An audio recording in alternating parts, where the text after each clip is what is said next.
हजारों हजार की संख्या में आज पटना में सड़क पर छात्र छात्राएं ही नजर आते। और आप देखिएगा पटना के हर जगह पे police force, rapid action force भरा हुआ है। जबकि हम नीतीश बाबू, ये कब तक चलेगा? परीक्षा होगी, पेपर लीक होगा, हम लोग लाठी खाएंगे, आंदोलन करेंगे, परीक्षा रद्द होगी, फिर परीक्षा होगी, फिर धांधली सचिव, कब तक चलेगा? तो हम लोग को एक स्टूडेंट यूनियन बनाने की जरूरत है, क्योंकि अभी हम लोग एक उस तरह से संगठित नहीं हो पा रहे हैं। जो प्रिंटिंग प्रेस के नाम पे बार बार खेल हो रहा है, अरबों रुपए का खेल हो रहा है। एक तो टेंडर देने में खेल होता है, पैसा लेकर टेंडर दिया जाता है, और जब पेपर लीक होता है तो उस पर थोप दिया जाता है। लेकिन सबसे ज्यादा जरूरत है कि बीपीएससी ऑफिस के अंदर जो भ्रष्टाचारी बैठे हैं, जो चोर बैठा है, उसको बाहर निकाला जाए, और जो आईएएस आईपीएस नेता इसमें इन्वॉल्व है उस सबको जेल भेजा जाए। नमस्कार, मैं मनीष और आप देख रहे हैं मीडिया दर्शन। 15 मार्च को बीपीएससी टीआरई थर्ड का पेपर जो है लीक हो गया था। आपको बता दें कि झारखंड के कोहिनूर बैंकेट हॉल से 300 अभ्यर्थियों को गिरफ्तार किया था। इसके बाद बिहार से तमाम अभ्यर्थी लगातार प्रदर्शन करते रहे, और आपको बता दें कि नेतृत्व दिलीप जो छात्र नेता है वो कर रहे थे। इनके संघर्षों की जीत हुई। आज आंदोलन करने का तारीख तय किया गया था, लेकिन इससे पहले ही बीपीएससी आयोग ने यह फैसला लिया कि ये पेपर जो है वो लीक था और रद्द कर दिया गया है। इसी मुद्दे पे बात करेंगे छात्र नेता दिलीप से कि पेपर तो रद्द हो गया, लेकिन आगे क्या होगा। दिलीप जी, पेपर तो रद्द हो गया, आप लोग की संघर्ष की जीत हुई, लेकिन अब आगे क्या होगा? देखिए, सबसे पहले तो हम तमाम छात्र छात्राओं को धन्यवाद देते हैं जिन्होंने ये अपार समर्थन दिया। अभिभावक गणों को धन्यवाद देते हैं जिन्होंने भी सपोर्ट किया, और वो लोग भी आंदोलन में आ रहे थे, और कुछ शिक्षक गण भी, यूट्यूबर भी साथ दे रहे थे, आप जैसे पत्रकार भी साथ दे रहे थे। आप सबको धन्यवाद। और देखिए, ये भाई यूपी निवासी हैं, दिल्ली में रहकर तैयारी करते हैं, और ये आंदोलन में आज आए थे। ये ट्रेन में थे, पता चला पेपर कैंसिल हो गया, फिर भी ये अब बीच में तो उतर नहीं सकते, लेकिन ये हमसे मिलने के लिए पटना आ गए। तो यही सब है कि हमारा हिम्मत बढ़ता है कि अन्याय के खिलाफ लड़ पाते हैं।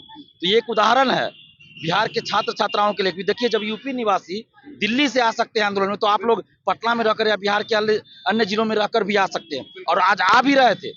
हजारों हजार की संख्या में आज पटना में सड़क पर छात्र छात्राएं ही नजर आते। और आप देखिएगा पटना के हर जगह पे police force, rapid action force भरा हुआ है।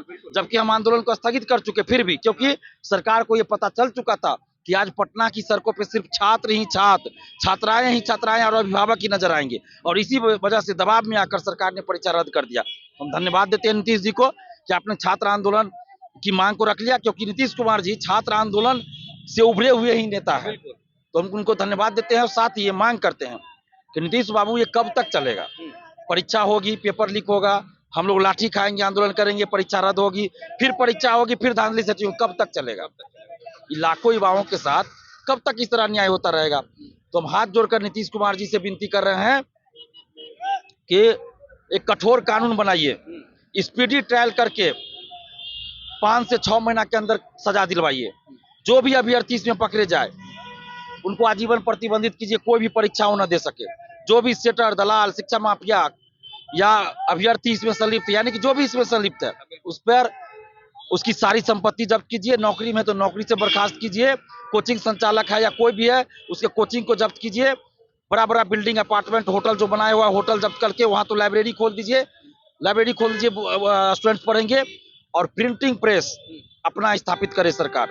ये जो प्रिंटिंग प्रेस के नाम पे बार बार खेल हो रहा है, अरबों रुपए का खेल हो रहा है। एक तो टेंडर देने में खेल होता है, पैसा लेकर टेंडर दिया जाता है, और जब पेपर लीक होता है तो उस पर थोप दिया जाता है, और फिर अगली बार क्या होता है कि उसको प्रतिबंधित कर दिया जाता है, और वही आदमी का दूसरा प्रिंटिंग प्रेस रहता है, उसको दे दिया जाता है पैसा लेकर। तो ये खेल बंद हो। बायोमेट्रिक जो लिया जाता है उसमें भी सरकार अपना तंत्र विकसित करे। ऑनलाइन परीक्षा के लिए भी सरकार अपना तंत्र विकसित करे, प्राइवेट एजेंसी को कुछ न दे, और इन सब चीज को लागू करे। जब तक ये कठोर कानून बनाकर सख्ती से लागू नहीं किया जाएगा, आगे भी पेपर लीक होता रहेगा। और जितने भी इसमें लोग संलिप्त, चाहे कोचिंग संचालक, कोचिंग माफिया हो, बड़े बड़े नेता हो या आईएएस आईपीएस जो भी हो, सब पे कठोर कानूनी कार्रवाई होनी चाहिए। सरकार ऐसा करे, नहीं तो फिर हम लोग आगे भी चुप नहीं रहेंगे। और छात्र छात्राओं से भी अपील करेंगे कि जिस एकजुटता का परिचय आपने दिया, वो एकजुटता आगे भी कायम रहे। हम पिछले 8-10 साल से आंदोलन कर रहे हैं, हमें क्या समस्या आती है उसको हम झेलते हैं। तो हम लोग को एक स्टूडेंट यूनियन बनाने की जरूरत है, क्योंकि अभी हम लोग एक उस तरह से संगठित नहीं हो पा रहे हैं। तो स्टूडेंट यूनियन हम लोग बना रहे हैं, आप लोग साथ दीजिए।